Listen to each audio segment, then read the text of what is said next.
Because there aren't enough sequels, there's another Hunger Game movies. Oh, I gotta get my bow and arrow. Yeah, it's the sequel to the Hunger Games movie or the prequel on this edition of the Finding Good podcast with Kevin and Milton.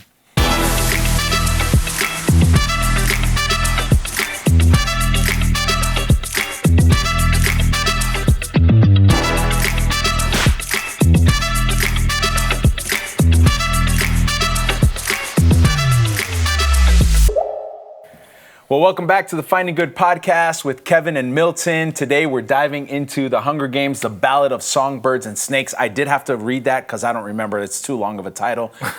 Movie producers, shorter titles, please. But anyway, this is a franchise that I really like.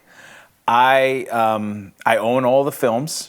Okay. And I know they're pretty brutal films, and you would say like, it's just I love good storytelling, so much so that I've read all the books. And I'm about to read the book for this one. So you haven't read this book? I haven't read this book yet, but I will, for sure. I did read the books first, and then I saw the movies. Yeah. And I have not read... Bad. Yeah, I have not read... You did it opposite?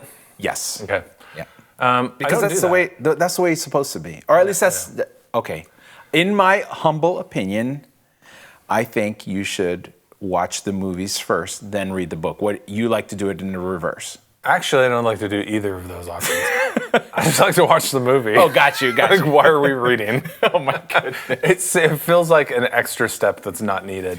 Well, I've done it your way in the past, and the reason I don't like that is because usually the movie is not as good as the book. Almost every time. That's what everybody says. Yes. Right, yeah. So if I read the book first, I really like the book. Then I watch the movie and I'm disappointed. Right, you're all frustrated, all the stuff they left out. Yeah. But if I watch the movie first, I like the movie, then I read the book, and I'm like, oh, the book is even better, so I'm happy twice instead of disappointed once. That's a good way to think about it. Well, thank you. Yeah, I think that does work better. Yeah. Yeah. So adopt that. I'll adopt that. So I got to read this book with you. Okay. Because I did like all three of the books. They were well-paced, and they just held my attention, even though I knew the story, and I was kind of surprised. One of the themes is the political intrigue and kind of like how this world works, where you have this one capital city that's in charge of everything and sucking all the other districts dry of their supplies, and how there's just so much tragedy in all the other districts, and like the revolution that comes up out of that. It helped everything come alive. Yeah, off of the page, and so I like that. And they are very good. They are very good adaptations of the books. It's one of the best ones I've seen. Now this is the prequel, right? So in the first Hunger Games, we have, of course, Katniss Everdeen is our main character. She's the heroine of the story, and then we have the antagonist, which is President Snow. But in this one, we find out how did Snow become Snow. Yeah, he was a young adult. Yeah. I don't know if we learn his age, but he's probably in his early 20s, I would guess. Yes. He's in the Capital Academy and learning all about the Hunger Games, which at that point had been going on for, 50-ish years? No, less. Really? I thought this was like the 6th or 7th. Oh, it's very early on in it then. Yeah, I believe so. Yeah, it was before they had all the technology attached to it. It was very brutal, very just like, swords and... You're right. Yeah, it was very early on. Right. So, and it's interesting how Snow, because you kind of start liking this guy, right? You find out the tragic story of his upbringing. His dad was the president at one point. And the revolution happened, Dad dies, he's kind of barely surviving as he's trying to get back his position in society at the Capitol. And he seems to be a guy with morals, right? Because he's given the main character, who is the young lady who's played the main Maria part in West Side Story. She's a great singer, great performer. So he's her mentor in the next Hunger Games, and he's really trying to protect her and trying to help her, and he actually falls in love with her. Yeah, they get paired. Yes. Yeah, and morals as much as you can in this world. True. And it is interesting how he grows up in this, and so he's seen this, and it's just reality. Yes. For him, the horribleness is reality. Yeah. And so to see him interact with that is interesting. But what I love in this story is he falls in love with her, and all of a sudden, all his ambitions, right? He wanted to get back into his high society in the capital. Yeah. He's sent out, but his love for her, he's ready to kind of give it up for her. He's like, this love is so intriguing. I'm so connected to you. And I can give up this dream of being this thing, in society to just be with you. And it's in the disappointment of that love, without giving away the ending of the story, where he kind of becomes the Snow that we then meet in the other 3 movies. And this theme of when love crashes and burns, and when love disappoints you, which I think most people can relate to. You get into the dating world, or even as a little kid, right? You start liking somebody, right. And you find out they don't like you, or you send them that note, and would you be my girlfriend, yes or no? And they put big no, and they send it back to you. I didn't do that, but I do remember a time. Okay. I was a late bloomer. Okay, I'm sure you're surprised by that. So there was this girl that we both went to high school together. We were in elementary school, junior high, and then we both went to the same private school as freshmen. And I thought, at this time, maybe I should have a girlfriend, right? So we would ride the train together to school, and I got up the nerve to say, okay, I'm going to ask her to be my girlfriend. And I was in the train with her, and her stop was coming, and I was like, I gotta do this. And I wrote it in a note. Okay. I mean, this is freshman year of high school. You would think I would have a little more moxie by then. Right, yeah, and there's no iPhones, there's no nothing. So I wrote it in a note, and her stop is about to come, and I just handed her the note. And she looks at it. In the moment, sitting there? With me, yeah, there. She looks at it, she folds it, and then she says, I'll talk to you tomorrow. And she walks out of the train. What? Didn't tell me. No answer. Okay, so it's not an immediate yes. It's not a no. It's not a yes. But it's not a no. Exactly. Yes, So you're saying there's a chance. That's right. Yes. So I'm like, I'm losing it. Like, what's gonna happen? Is she gonna tell everybody? Is she making fun of me right now? Or is she just dreaming about our future together? I don't know what's happening. Right, yeah. Next day she comes, get on the train again.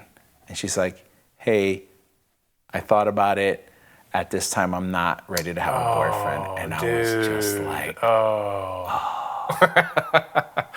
the balloon is deflated. Yeah. Did she say, let's just be friends? She didn't say nothing. Or was it just over at that point?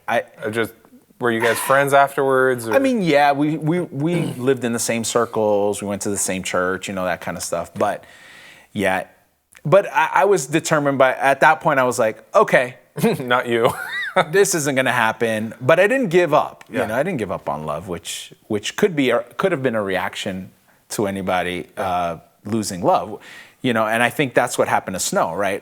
This love just stabbed him in the heart. He lost it, and he's just like, never mind then. I'm just going to become angry this and person. Bitter, yeah. Which is one option you have, right? Because there are some options. You could lose love. You can become angry and bitter. What's that like? Right. Well, that process is the hurt around vulnerability. You're putting yourself out there, and then you feel that rejection. You feel that no. Yeah. And so that hurts. Yeah. And you've never had that though. No. I mean, you're so handsome and good looking. No. I'm thinking back of how I did that, of how I hurt my first girlfriend. Oh, you were on the other side of it. Yeah. Oh. Yeah. We were dating for about 5 months. By the way, if she's watching, he's really sorry.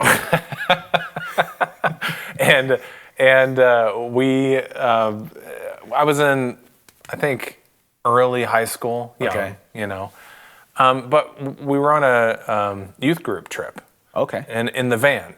And we were all hanging out in the back, all friends hanging out in the back. Everything's cool. Yeah. Handshake, Bible in the middle, Gotcha, all the things. Gotcha. Enough space for the Holy Spirit. It's good, yes. Yeah. And all of a sudden, she just really started to annoy me. It was like nails on the chalkboard annoying. But like on purpose or like? No, this was something internal that shifted. Oh, the problem was you. Right? Got you, okay. Yes. And being a man of action that I am. Oh boy. I literally ended it right there by the time we got out of that van. Wow. And I said, yeah, this isn't working out. Just like that. In front of friends and people. I'm uncomfortable right now. I'm uncomfortable right now. It's like, good grief. And it was just immediate crush. But Milton, I felt so free. Wow. It was just, I just kind of went along with my day. Total jerk. I mean, I was. I didn't say it. Yes, massive. What's fun? What's cool though is we're still friends to this day. Okay, well that's good. We talk about. She has a family. She's got a whole life. Yeah. Okay, that's good. So you didn't damage her forever. Well, I went over to her house and she had like a big picture of me over a fireplace with darts in the head, But it's no big deal. Probably We're cool. deserved. She's cool. but isn't it interesting? Like some people react well to losing love. Right?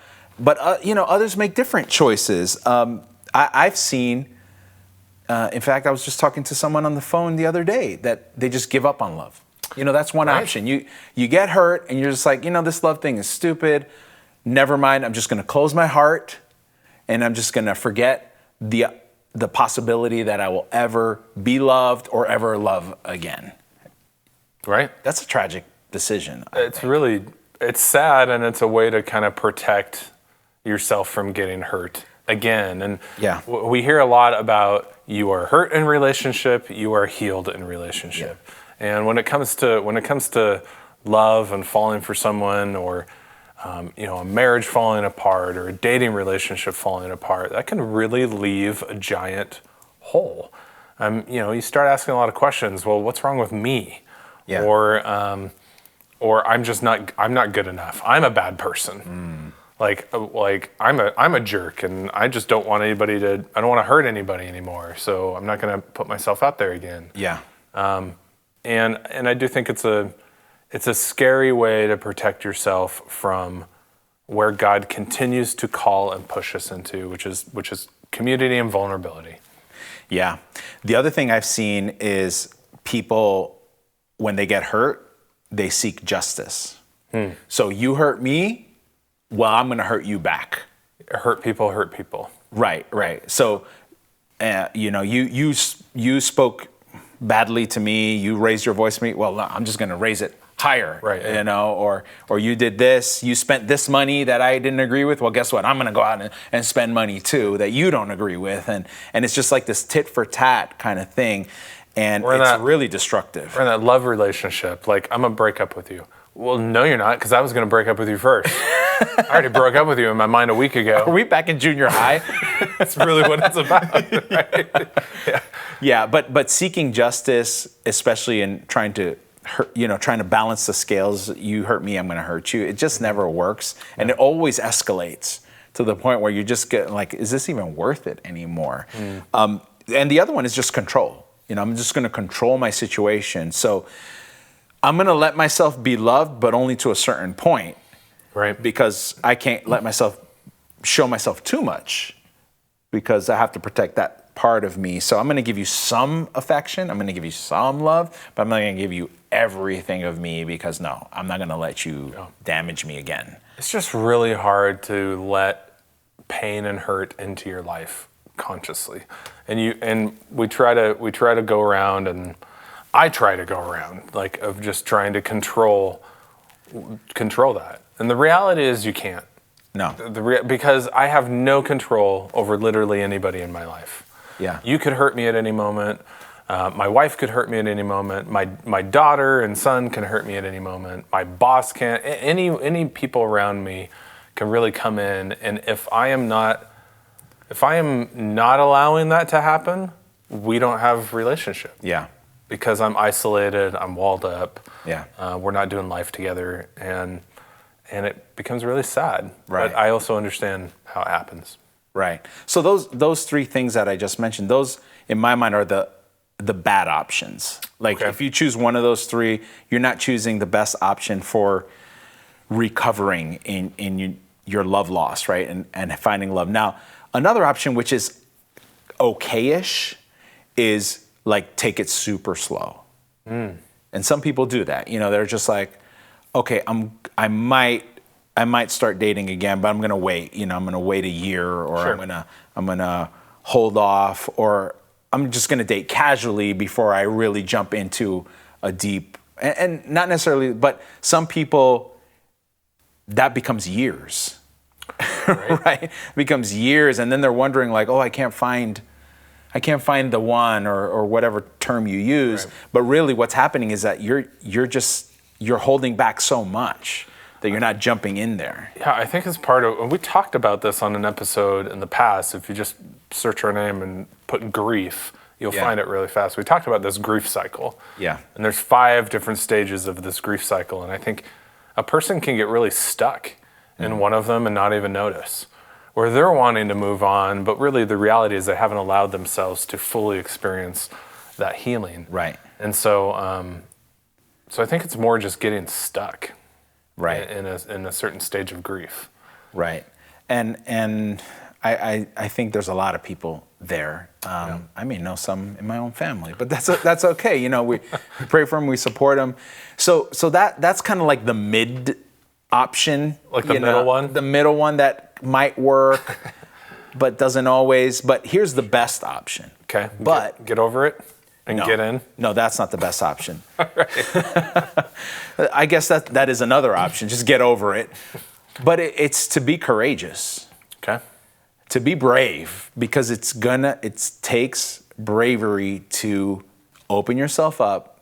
It takes bravery to say, here I am, and I'm going to put my heart in your hands and hope that you don't smash it. Hope that you don't crush it. But it's risky. Right. But anything good really takes risk. Well, and I'll challenge you on something. Like, just don't do that. Yeah, I'm going to. Okay. Well, because you say I agreed with you up into the point where, and hope that they don't crush it. Yeah. And I think that's where we get skewed. Okay. Into this. I'm hoping for an outcome. You can want an outcome. I mean, I think anybody going into something doesn't want to get their heart smashed. Sure. But if I go in and saying, gosh, I'm going to give you this, and I really hope you treat me the way I want you to treat me, what happens when they don't? Well, then you retreat again. So I have learned of just like, and when I say learned, sorry, I am learning. Okay. I haven't learned it. I'm learning that as you jump in and get yourself back to a vulnerable place, to just leave it there. Put a period there, not a ... Because I'm going to do this because I know it's good for me, no matter what. Right. They might smash my heart. They might accept and see me. Either outcome, I can't control. Interesting. So I'm not going to prevent that outcome from doing this, because that sets me up for worry and anxiety, and also I didn't get that outcome that I wanted. Yeah. Anyway. So you're what you're saying, I think, is like the expectation of what's going to happen out of this. The result isn't the important part. The important part is that I stepped into the experience. Yeah. Right. And then whatever the result of that is, so be it. So be it, and I'll deal with it as it comes. But don't go in saying like, this is the man or the woman of my dreams, and then you're let down and you're just like, oh yeah. I like what you're saying, because in the end, you're not going to find the man or the woman of your dreams, the love that you're looking for, if you don't step into these experiences. Right. So just be proud, I guess, of your ability to do that. Right. And then recover whatever happens. And if it's great, you celebrate. And if it's bad, you dust yourself off, plug back into community, and try again the next opportunity you have. Yeah, I mean, I love it. Think about it this way: is that if you are truly hoping for an outcome or wanting an outcome, that is influencing the reasons why you're stepping into it in the first place.